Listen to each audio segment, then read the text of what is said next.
Imagemo. Imagemo. Imagemo. Imagemo. Imagemo. Imagemo. Imagemo. Imagemo. Bonjour, c'est Marie Lalande au micro d'Imagemo à voix haute, épisode du 21 avril 2024.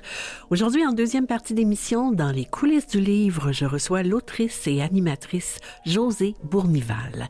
Laurence Letourneau-Pilon de la librairie Le Sentier nous propose ses coups de cœur de libraire en lien avec les voyages et l'aventure.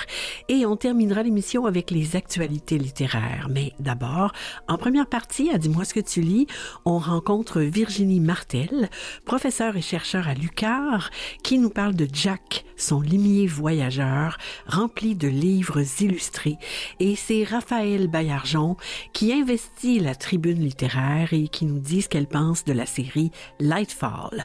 Encore une fois, tout plein de livres et de choses à découvrir sur la littérature jeunesse. Dis-moi ce que tu lis. Dis-moi ce que tu lis, c'est le moment de l'émission où on rencontre des gens qui lisent les livres jeunesse ou qui les font lire.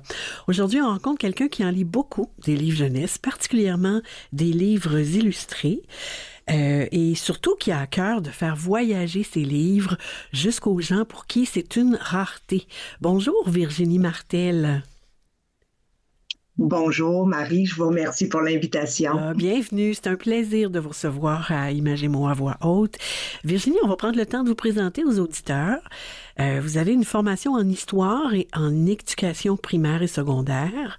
Vous êtes professeur-chercheur en didactique des sciences humaines à l'UQAR, ça c'est l'Université du Québec à Rimouski, au campus Lévis, et chercheur associé du CRIPFE, ça c'est le Centre de recherche interuniversitaire et sur la formation et la profession enseignante. Alors là, on rentre dans le festival de l'acronyme. Hein? Vous avez cofondé avec Jean-François Boutin le Limier, un regroupement en recherche sur la littératie illustrée. Alors, ça veut dire littéralement littératie illustrée, médiathèque, intervention, éducation et recherche. Vous êtes aussi chercheur au sein du groupe de recherche en littératie médiatique multimodale, le LMM, qui s'intéresse particulièrement à la littératie contemporaine.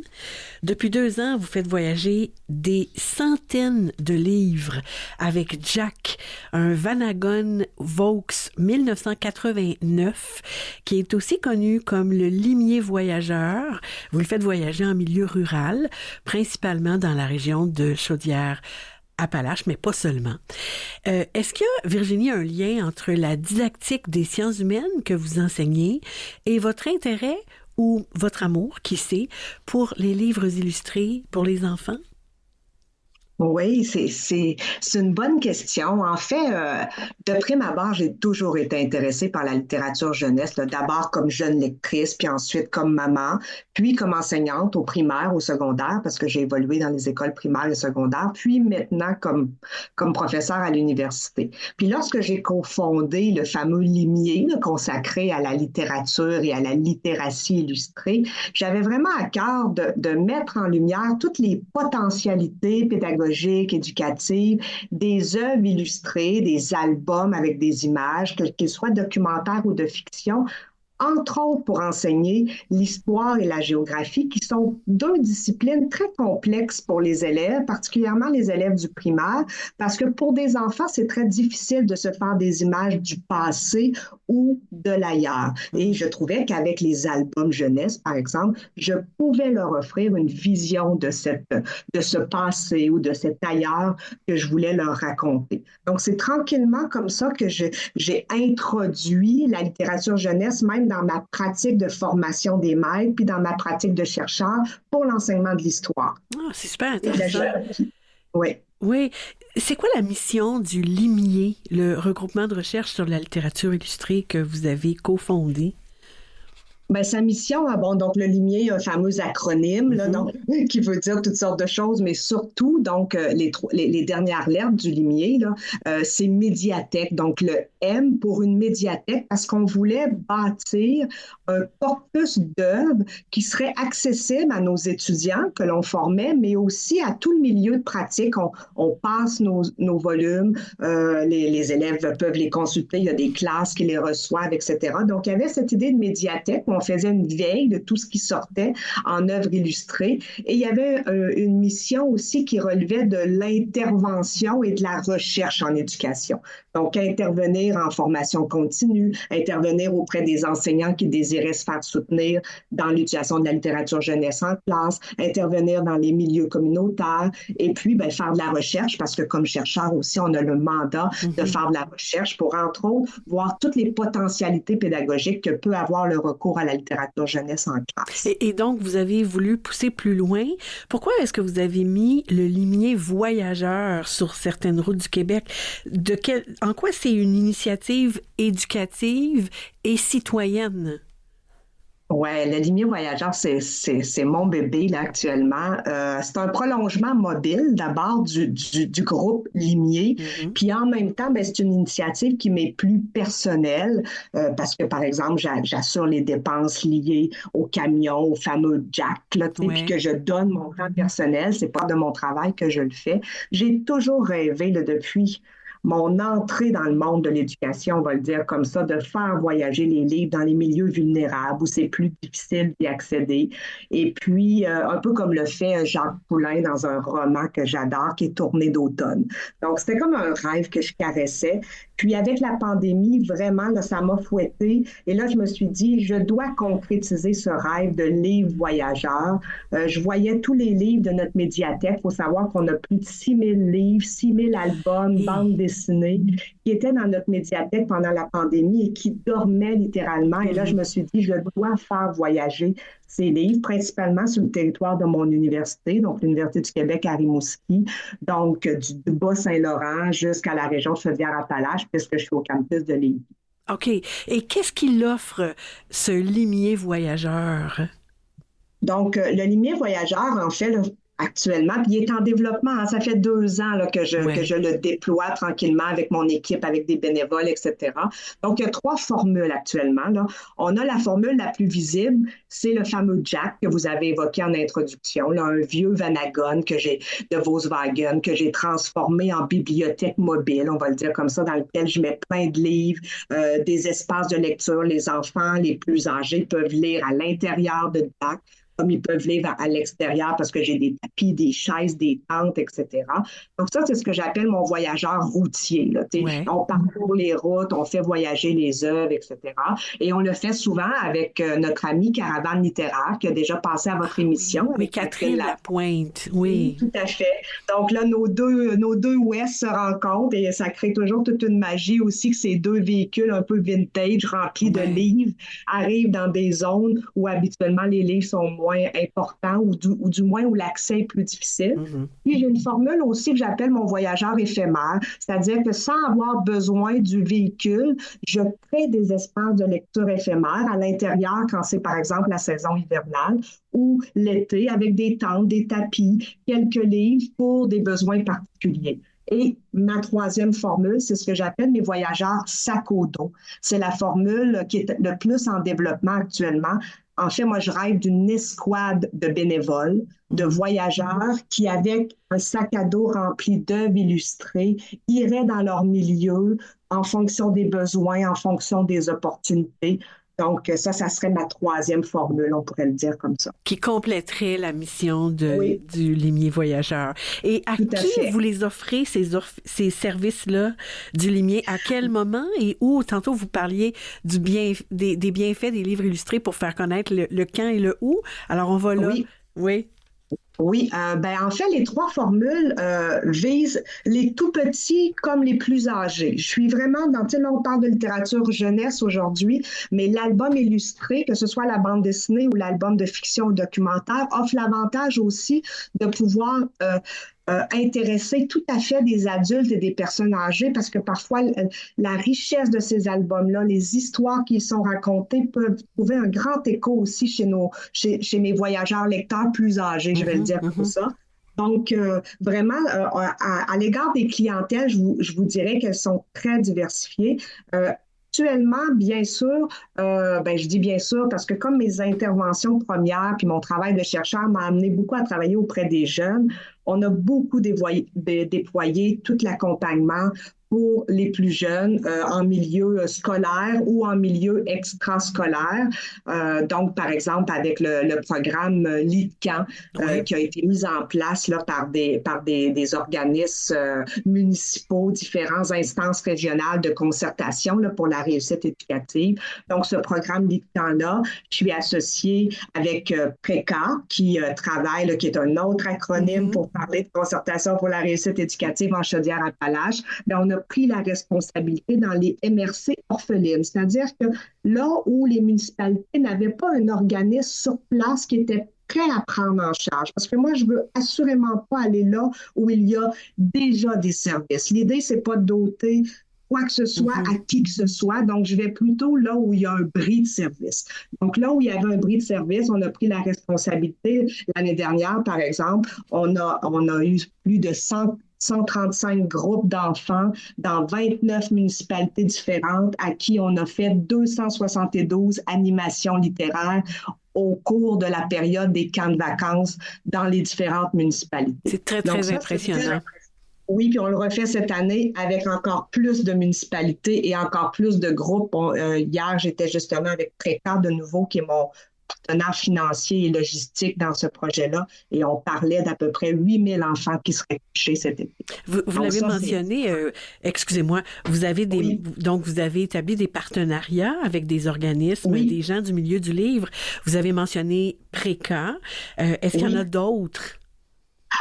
Oui, il y a d'autres organismes. En fait, il faut savoir que tout d'abord, pour partir le projet il y a 2 ans, j'ai reçu un soutien de la Fondation de l'UQAR de mon université, donc la fondation de mon université, pour un soutien de démarrage, pour vraiment partir le projet, engager des étudiants avec moi aussi durant l'été, notamment pour ce projet LeadCamp, pour faire des animations avec moi, renouveler aussi certains achats, parce que même si notre médiathèque était fournie, il y avait certains ouvrages que je souhaitais acquérir et aussi acquérir des nouveautés. Parce que j'ai beaucoup à cœur dans les communautés vulnérables que je vais visiter, que les jeunes et les moins jeunes avec qui je vais à la rencontre puissent avoir entre les mains des livres neufs ou quasi neufs, là, pas des vieux livres. En bon état. On est habitué d'avoir des vieilles choses, mais là, il est tout beau. Tu sais, même que on fait craquer les livres, comme je dis. Veux-tu le craquer avec moi pour la première fois parce qu'il n'a jamais été ouvert? Donc, alors, j'ai eu ce soutien très, très aidant de la Fondation de l'UQAR. Et puis, j'ai bien sûr aussi des partenariats qui ne sont pas de l'ordre financier, mais comme je nommais Caravane littéraire tout à l'heure, tu sais, avec qui discute, qu'on réfléchit, qu'on partage notre passion, qu'on voit comment on pourrait faire. J'essaie de plus en plus de créer des partenariats aussi avec les organismes qui ont des missions communes à celles du Limier. Ce matin, j'étais avec une équipe de formation sur le programme Lire et faire lire ou des aînés, les aux plus jeunes. Alors, j'aimerais aussi bâtir des collaborations comme ça, bâtir des collaborations aussi avec les milieux avec lesquels je travaille, avec les municipalités, avec les décideurs des MRC, parce que je pense vraiment que c'est main dans la main qu'on peut le faire.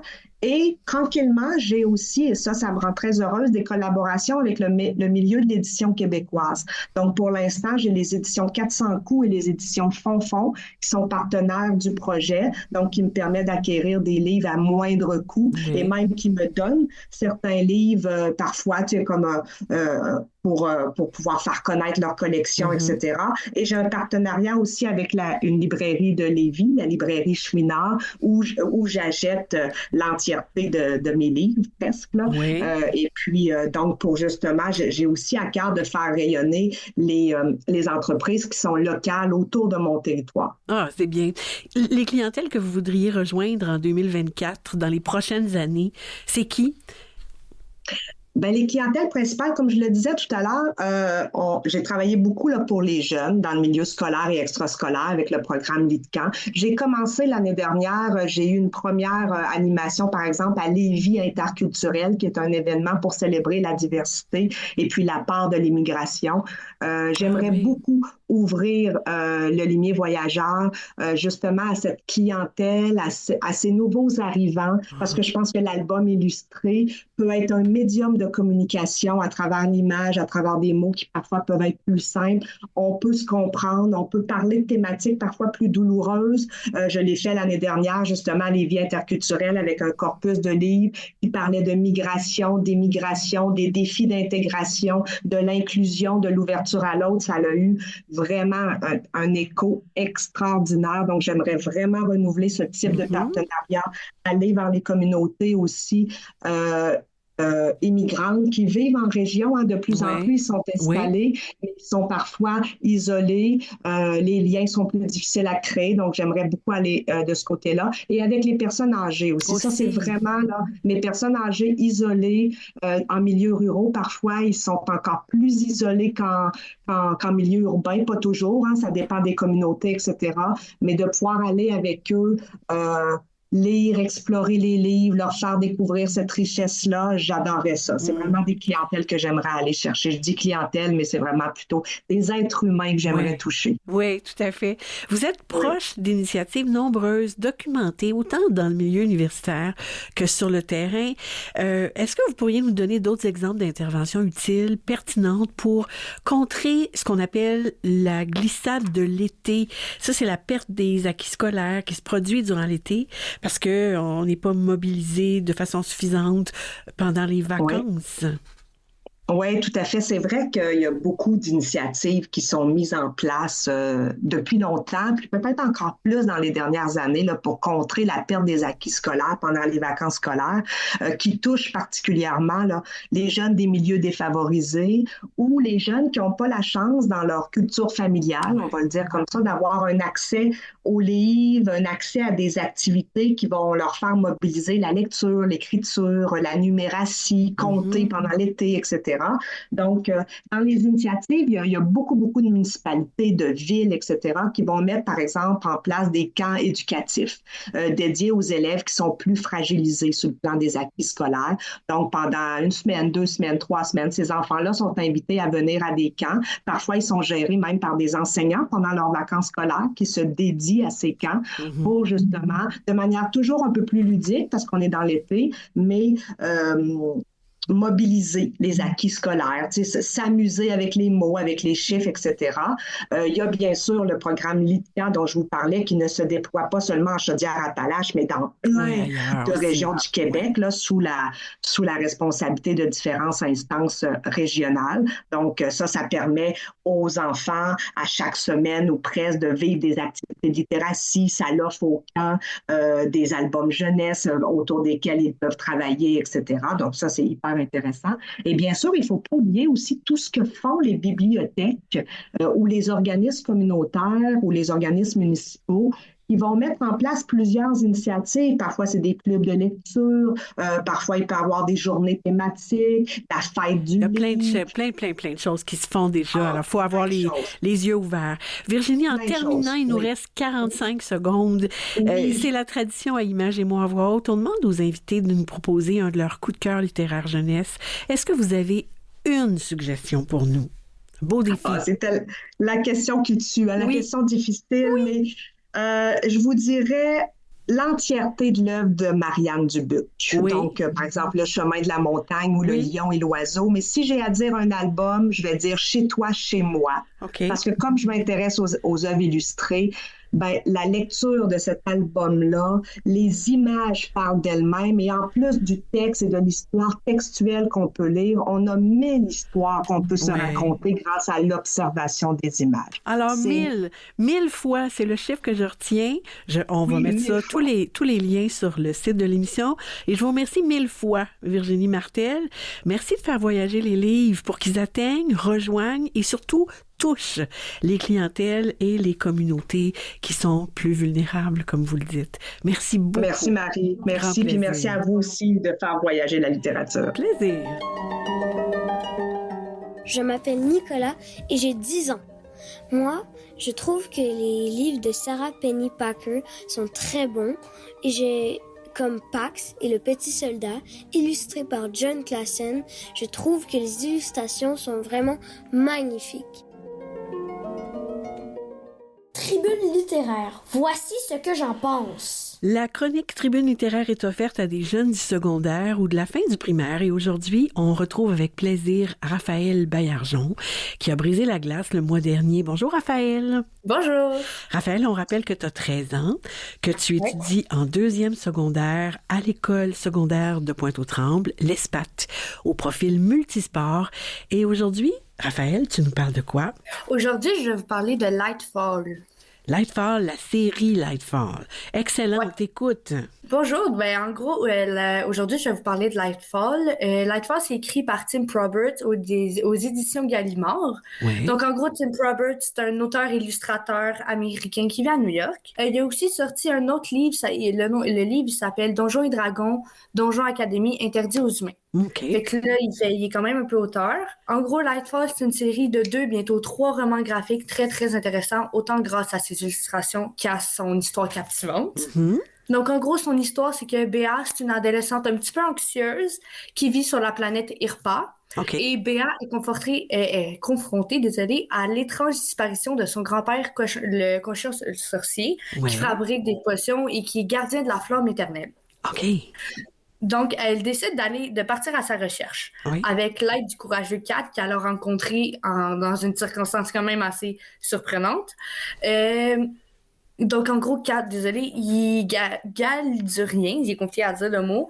Et les deux ensemble, ils vont aller chercher son grand-père sorcier qui l'a adopté parce qu'il y a un petit peu des pertes de mémoire et Béa est vraiment, vraiment stressée par rapport au fait que son grand-père est tout seul, qui a des pertes de mémoire et qui est vieux, patati patata. OK, donc, si je comprends bien, Raphaël, c'est une quête. Alors, ils partent tous les deux, Béa et Cad, ils partent tous les deux pour essayer de retrouver le grand-père cochon sorcier, qui, lui, tu l'as dit tout à l'heure, il fabrique des potions. Il est gardien de la flamme éternelle. Donc, c'est super important pour la planète sur laquelle ils vivent. Oui, vraiment, vraiment. En gros, la flamme éternelle, c'est des parties du vrai soleil parce qu'en gros, le vrai soleil s'est détruit à un moment donné. Fait que oh my God, les Galduriens, désolé, ils en ont recréé une. Oui. Donc, vraiment, c'est des flammes. La flamme éternelle, il y en a 7 ou 8, on ne sait pas sûr. C'est des bouts du feu. Mettons, c'est des flammes du vrai soleil. Fait que c'est vraiment, vraiment important et historique. OK, c'est pour ça que c'est important. Et pourquoi tu as aimé ça, toi? Moi, j'ai vraiment aimé ça parce que, il y a plusieurs raisons. Mais la première, c'est que les illustrations sont magnifiques. Donc, vu que c'est un roman graphique, il y a énormément d'illustrations. Ouais. Elle apporte beaucoup plus d'émotions que si c'était un roman classique. Donc, les couleurs sont magnifiques. Tout est bien agencé. Et comparé si le Lightfall aurait été un roman graphique, un roman classique. Un roman, oui. Ouais, c'est ça. Ça aurait été, tant qu'à moi, beaucoup plus plate que s'il y avait les illustrations. Ça contribue à ton intérêt, à maintenir ton intérêt, c'est ça, hein? Ouais, Puis, beaucoup. OK, puis t'avais donc plus qu'une raison de ça, pourquoi tu as aimé ça. Je te laisse continuer. Ouais, la deuxième raison, c'est que le personnage de Béa est vraiment, vraiment compréhensible et facile à s'identifier, vu qu'elle est quand même assez jeune, elle pense sensiblement de la même façon que nous.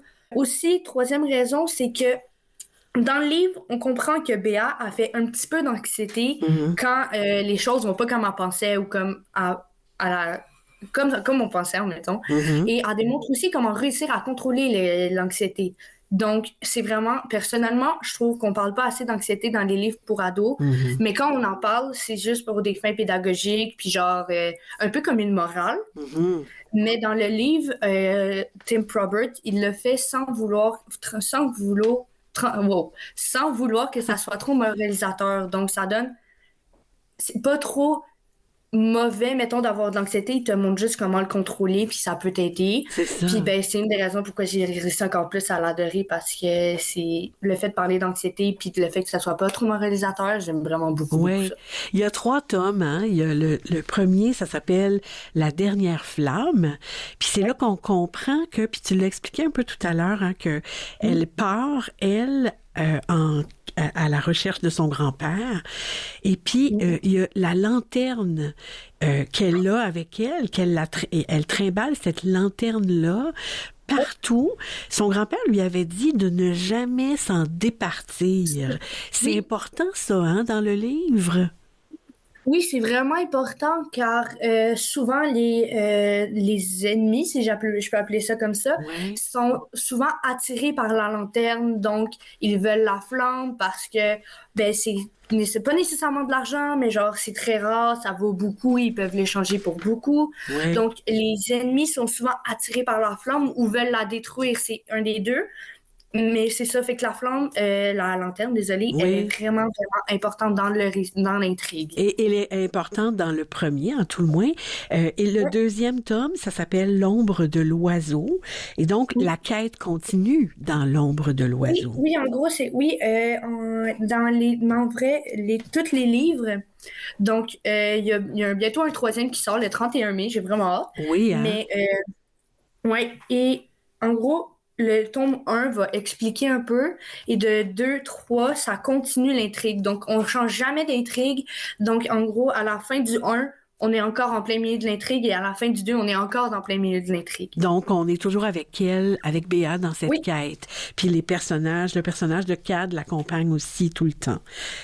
Donc, on a très hâte. Moi, j'ai hâte avec toi aussi. Tu m'as donné le goût de lire cette série-là. Moi, j'aime beaucoup, beaucoup le fantastique, la science-fiction. C'est dans mes cordes, ça, vraiment. Raphaël, et je voudrais te dire merci pour cette chronique. Sur le site de l'émission, on va retrouver les liens vers les 3 titres de la série. Tu l'as dit, ça sort au mois de mai, le 3e tome, mais tu sais qu'on peut le précommander hein, sur le site des libraires. Ah oui, hein? Fait qu'on va faire ça. On va précommander le 3e tome de la série Lightfall. Je répète, c'est Tim Probert qui est l'auteur et c'est édité par Gallimard. C'est ça, hein? Gallimard Jeunesse. Oui, Gallimard. Raphaël, je te remercie beaucoup, beaucoup. Je te souhaite une bonne fin de journée puis au plaisir d'une prochaine collaboration. Merci, vous aussi. J'ai vraiment aimé ça. Bye, salut.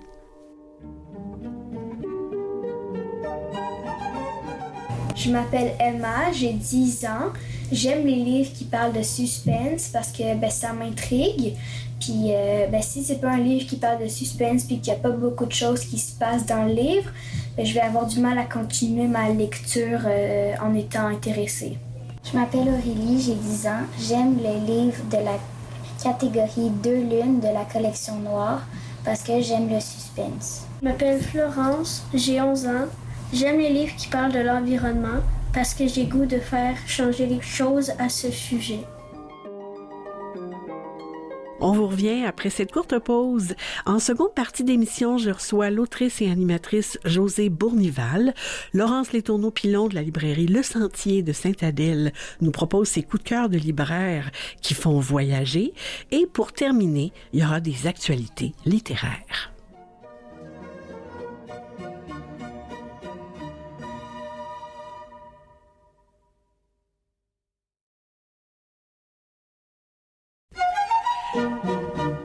Bienvenue en deuxième partie d'Images et mots à voix haute.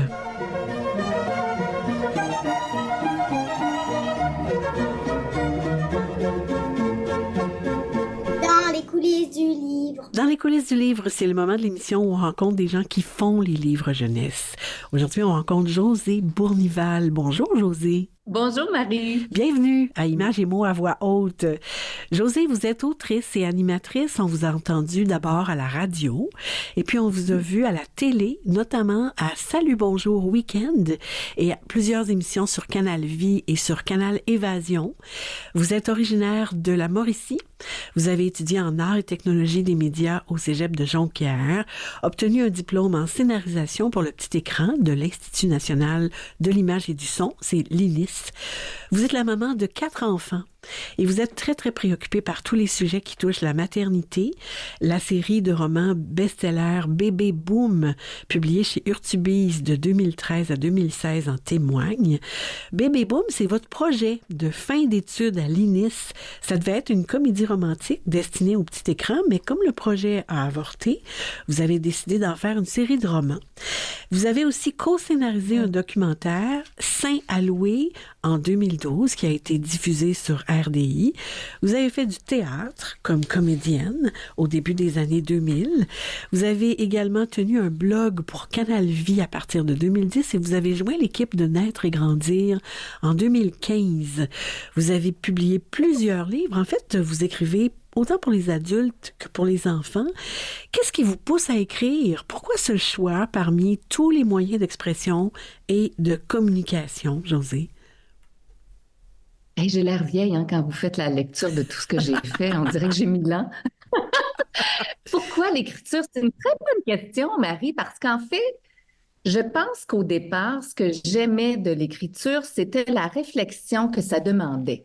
Dans toutes les autres formes d'expression que j'ai utilisées, c'était à peu près tout le temps verbal et donc ça demandait de l'instantanéité, la télé en direct, d'être sur scène au théâtre, d'enseigner. Cette fois-ci, l'écriture, c'est un rythme plus lent qui permet une certaine introspection, un temps de réflexion, le choix des mots, de pouvoir les corriger. Toute cette lenteur-là me fait du bien parce que dans ma tête, ça va très vite. Ça Donc, roule, je pense que c'est le premier choix. Oui, mais il y a aussi le fait que l'écriture est entrée dans ma vie au moment où moi, j'ai fondé ma famille.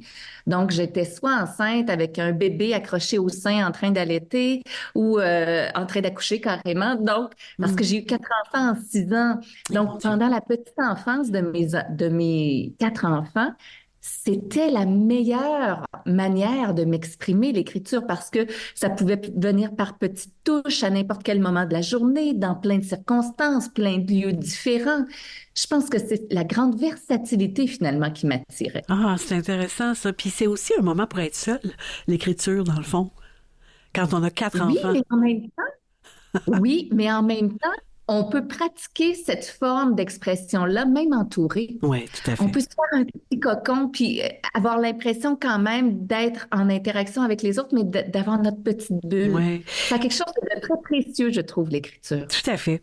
Vous êtes co-auteur de Histoires qui ont du chien, Histoire de filles au chalet, Histoire de filles à la télé et Histoire de maman, publié chez Goélette. Et vous avez publié en solo Principes physiques du cœur humain chez Urtubise, dans lequel vous abordez le thème de la solitude vécue par 4 protagonistes différents. Vous aviez commencé ce texte bien avant la pandémie, vous l'avez mis de côté, ensuite repris au début 2020, interrompu à nouveau et finalement poursuivi pendant le confinement. D'après vous, qu'est-ce qu'elle a coûté particulièrement aux enfants, aux plus jeunes, cette pandémie? Oh mon Dieu, tellement de choses, Marie. Moi, j'ai ma grande fille, mon aînée, qui a fait son passage au secondaire pendant la pandémie avec le masque.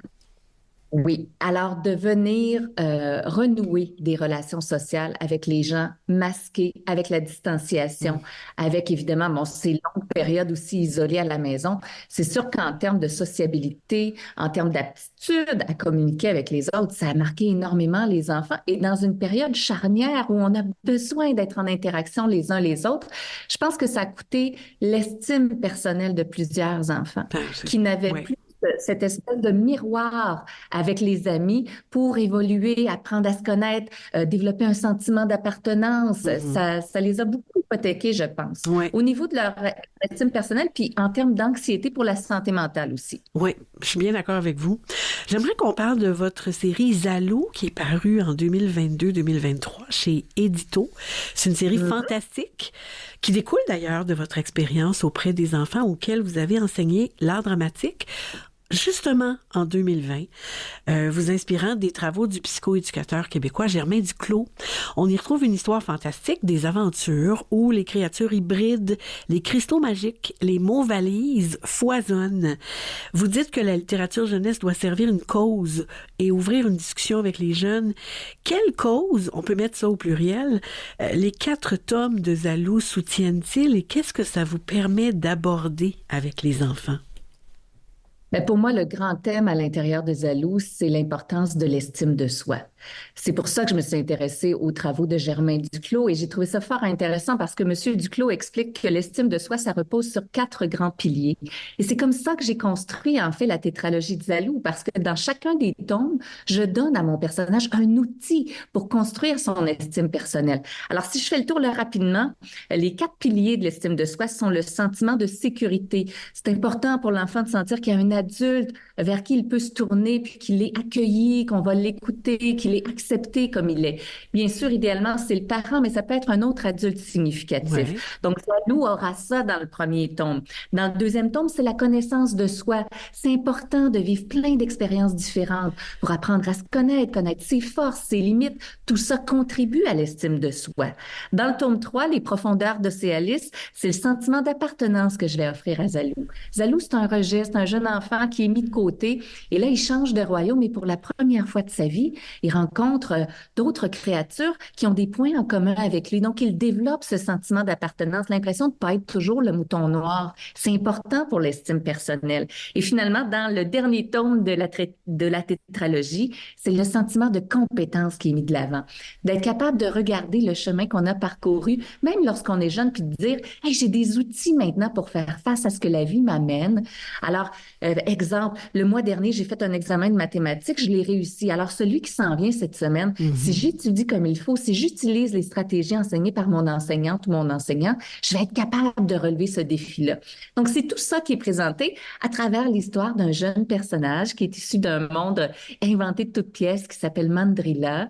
Alors, je pense que la distance, moi, c'est pour ça que j'ai choisi le fantastique, c'est la distance, en fait, au départ que les jeunes ressentent. On parle pas de moi, là, c'est pas un jeune garçon qui va à l'école comme moi, il est mais on peut s'identifier à lui différemment. Puis le message est pas trop frontal pour l'enfant. C'est ça. Donc, le message passe plus subtilement, je trouve. Et qu'est-ce qu'ils vous disent, justement, les jeunes, quand vous les rencontrez dans des animations, des classes, des bibliothèques ou dans les salons du livre à propos de ce que vous écrivez?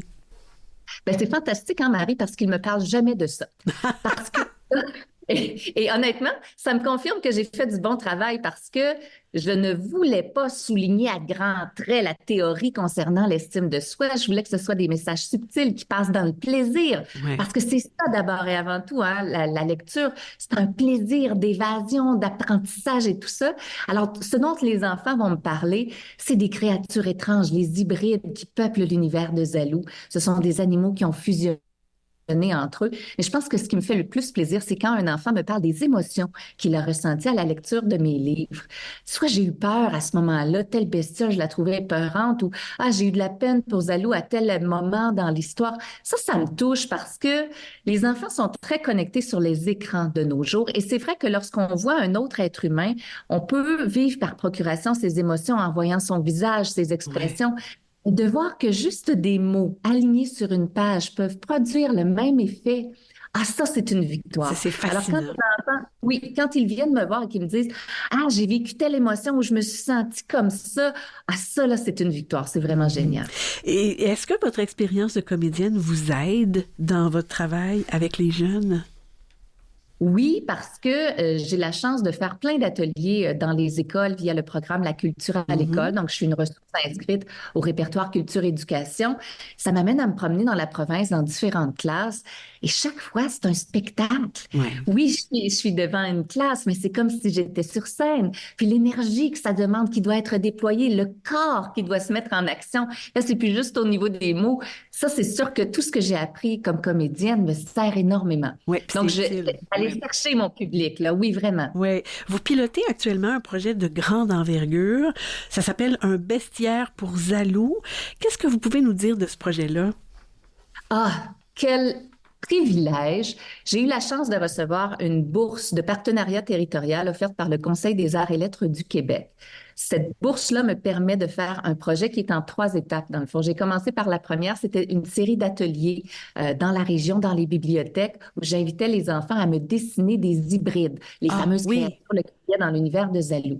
Moi, je suis repartie avec ces dessins-là. Et là, les 2 prochaines étapes, c'est de faire un bestiaire papier. Donc, je prends les créatures des enfants et je leur invente une histoire, une description. Je les inclus dans l'univers de Zalou. Donc, ce sera exposé dans les bibliothèques qui m'ont reçu pour les ateliers.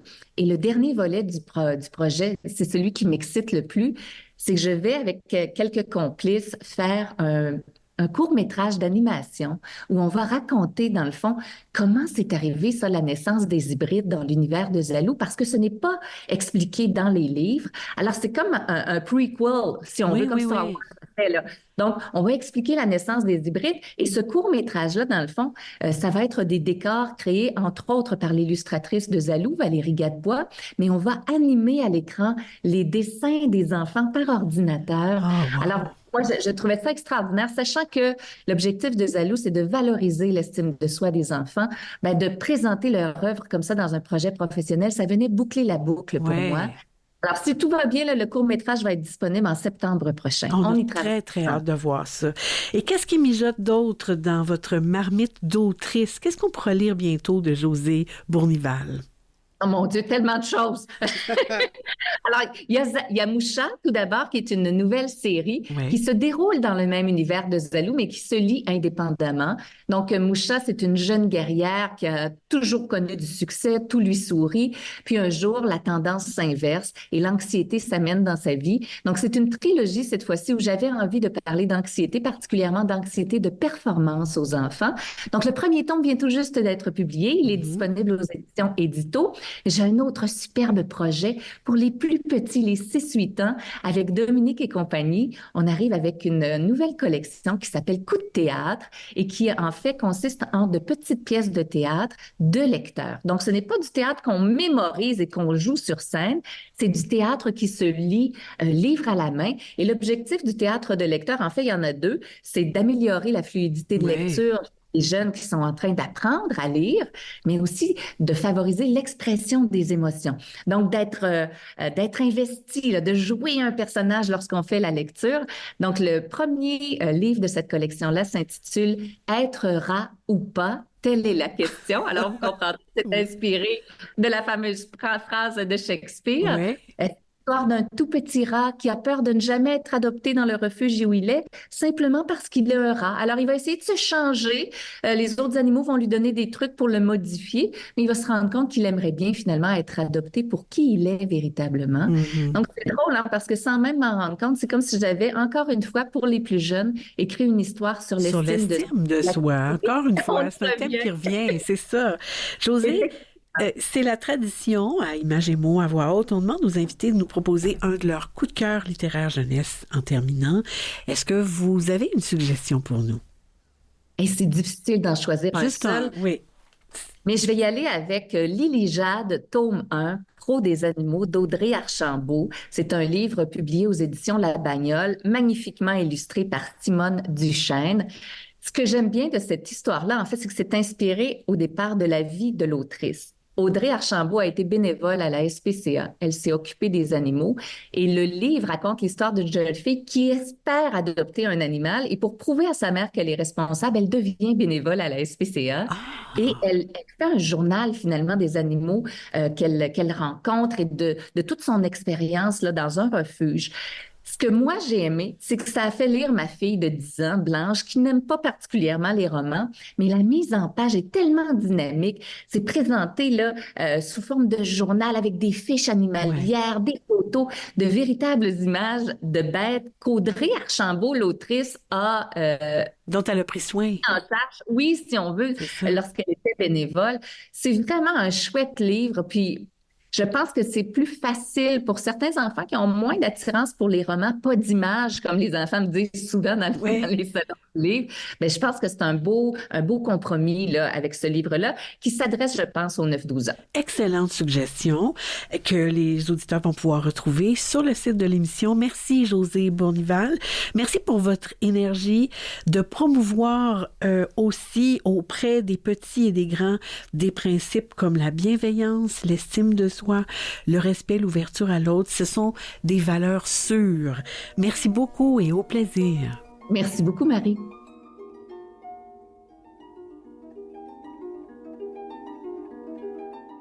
Je m'appelle Ariel et j'ai 9 ans et demi. Moi, mes livres préférés, c'est la série La curieuse histoire d'un chat moribond, écrit par Marie-Renée Lavoie. Il y a beaucoup d'aventures dans ces livres et c'est ce que j'aime le plus.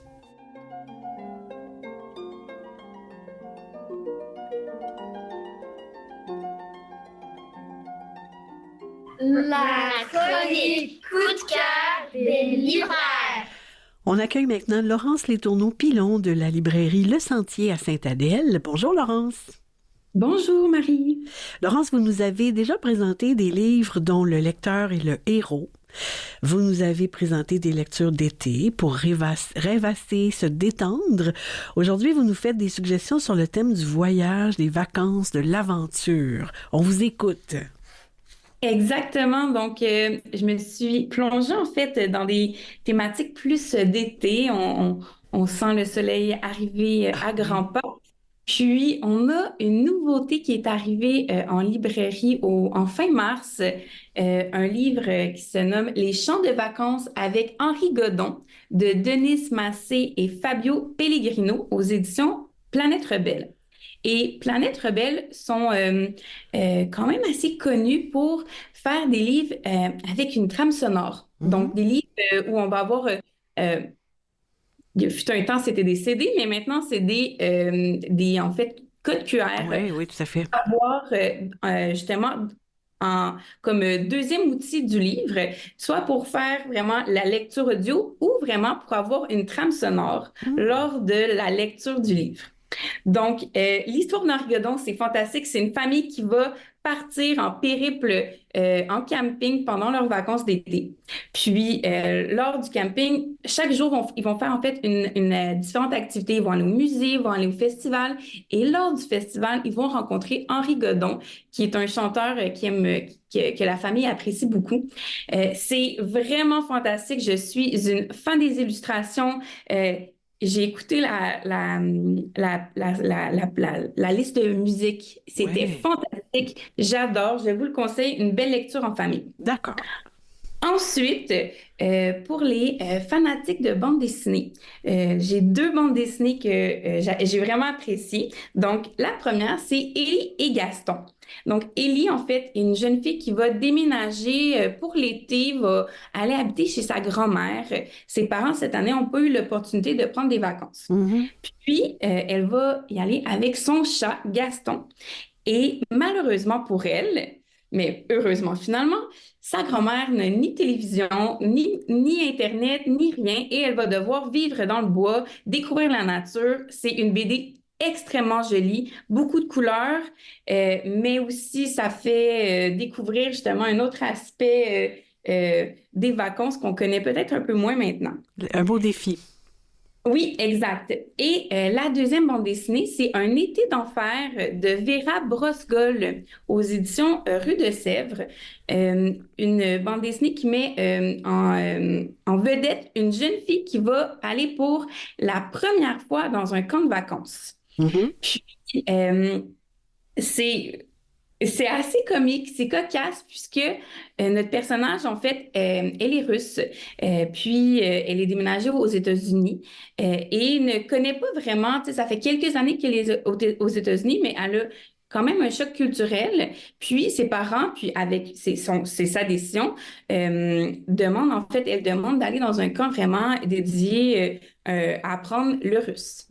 Donc, ça va être un autre choc qu'elle va vivre, puisqu'elle se rend compte que dans sa famille, c'est pas nécessairement ce que qu'on voit en fait dans les groupes culturels des jeunes qui sont des immigrants de Russie.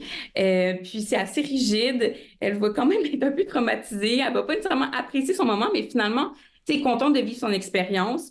Les illustrations sont en noir et blanc, mais c'est super adorable, beaucoup de naïveté dans le dessin. N'importe quel jeune de à peu près 7-8 ans jusqu'à l'âge de 12 ans va vraiment apprécier et c'est très, très drôle.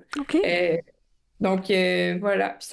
Puis ça donne un petit aspect aussi pour comprendre un peu c'est quoi un camp de vacances. Puis ça prépare. Donc, ça peut être une belle lecture si un de vos, un enfant, un élève va dans un camp. C'est une bonne suggestion.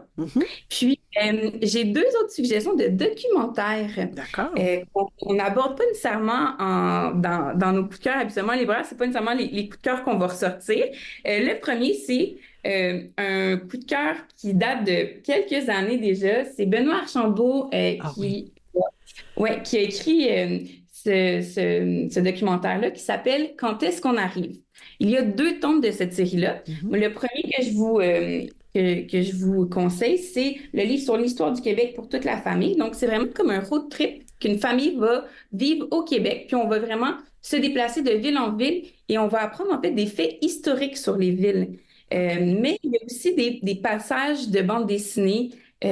Puis après ça, des images avec vraiment des descriptifs, vraiment plus sous forme de documentaire. Donc, c'est vraiment un bel hybride. J'ai vraiment un petit coup de cœur, puis je trouve que ça se porte bien à vraiment un grand éventail pour les jeunes de 4 ans jusqu'à 14 ans. Pour vrai, on apprend, même les parents vont apprendre des faits intéressants sur, exemple, Saint-Jérôme, qu'on ne va pas nécessairement voir. Ouais. Et je finalise avec La beauté du monde, qui est un magnifique album où on va voyager partout à travers le monde.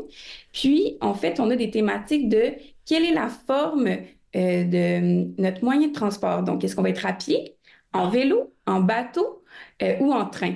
Puis, c'est des super, en fait, destinations. Les illustrations sont magnifiques.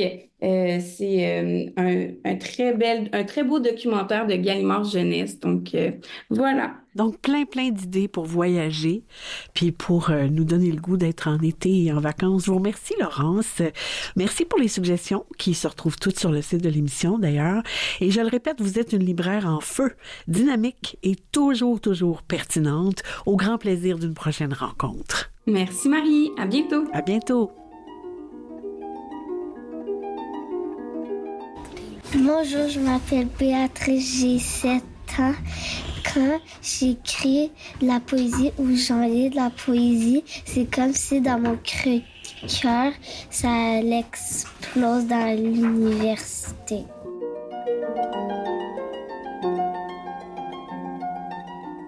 Des actuels littéraires. Encore quelques idées de lecture et de sorties littéraires. Pour tous les liens, c'est sur le site de l'émission. Dimanche prochain, le 28 avril, à Marie raconte, je lis « Quel est mon super pouvoir ?» de Aviak Johnston et Tim Mack, des éditions Les Malins. Dans cet album écrit par une autrice du Nunavut, on découvre une petite fille, Nalvana, qui habite avec sa mère dans un village du nord du Canada. Tous ses amis semblent avoir un super pouvoir. Nalvana, elle, rêve de découvrir le sien. On écoute un extrait. Nalvana était contente pour ses amis. Ils avaient tous trouvé ce dans quoi ils étaient bons. Elle aimait leur annoncer qu'ils avaient un super pouvoir et elle aimait les voir sourire. Ils semblaient tous si heureux d'avoir un talent spécial. Mais Nalvana aurait aimé connaître son super pouvoir à elle. Aujourd'hui, 21 avril, de 10h à 16h, se tient le Salon littéraire Drummond au Centre communautaire Drummondville Sud. On pourra y rencontrer plus de 145 auteurs, dont 34 du centre du Québec. Mardi 23 avril, c'est la Journée mondiale du livre et du droit d'auteur. Sur le site, il y a le lien qui explique pourquoi cette date symbolique pour la littérature universelle a été choisie par la Conférence générale de l'UNESCO. Du jeudi 25 au dimanche 28 avril, c'est la 40e édition du Salon du livre de la Côte-Nord à l'Aréna Guy Carbonneau, à Sept-Îles et un peu partout dans la région. Du vendredi 3 au dimanche 5 mai se tient le Salon du livre de Mirabel au complexe Val d'Espoir à Mirabel. Prenez note que le Salon du livre de Cap-Saint-Ignace, qui devait avoir lieu les 3 et 4 mai, a dû être annulé faute de participation suffisante des auteurs. Samedi le 4 mai, de 9h à 16h, aura lieu le colloque « Plongé au cœur de la littérature » au campus de Longueuil de l'Université de Sherbrooke, au 150 place Charlemagne. L'AQEP, en partenariat avec la Faculté d'éducation de l'Université de Sherbrooke et le mouvement On a tous besoin d'histoire, qui est un de nos collaborateurs, propose une journée de formation stimulante sur la littérature jeunesse avec conférences, exposants et ateliers collaboratifs. Un rendez-vous, j'y serai, j'espère que vous aussi. Les autrices Amélie Dumoulin et Isabelle Larouche sont les lauréates de la résidence Paul Daveluy 2024 à la rencontre de jeunes du secondaire. Soulignons qu'Amélie Dumoulin s'immergera dans le quotidien des élèves non et malvoyants de l'école Jacques Ouellette à Longueuil afin de s'en inspirer pour une prochaine création. Je mentionne 2 activités jeunesse gratuites en marge du festival Métropolis Bleu. Une entrevue avec Anne-Marie Fortin le 22 avril de 10h à 11h à la bibliothèque de l'Île des Sœurs et de 13h30 à 14h30 à la bibliothèque de Saint-Michel et une heure du conte autochtone avec Marco Collin le 25 avril de 14h à 15h à la bibliothèque de Saint-Michel. En terminant, 2 mentions spéciales, le livre Les couleurs d'Ophélia de Sarah Ménard et Charlotte Rudel, publié chez Isatis, a été retenu par le comité de lecture d'IBI Canada pour l'édition 2025 du programme de livres exceptionnels pour les jeunes en situation de handicap. Et je félicite finalement Sydney Smith, illustrateur canadien de Je parle comme une rivière, notamment, pour le prix prestigieux Hans Christian Andersen 2024. Voilà, c'est tout pour aujourd'hui. Je remercie les invités et les collaborateurs de cet épisode. Virginie Martel, professeure-chercheur à l'UQAR et conductrice de Jack, le limier voyageur. Raphaël Baillargeon pour sa tribune littéraire. L'autrice et animatrice Josée Bournival. La libraire jeunesse Laurence Letourneau-Pilon. Michel Brûlé pour le soutien à la recherche. Mathieu Tessier en régie au montage et à la mise en onde. Et Jean-Sébastien Laliberté, chef diffusion technique. Je vous souhaite des lectures captivantes et on se retrouve, je le souhaite, dans 2 semaines.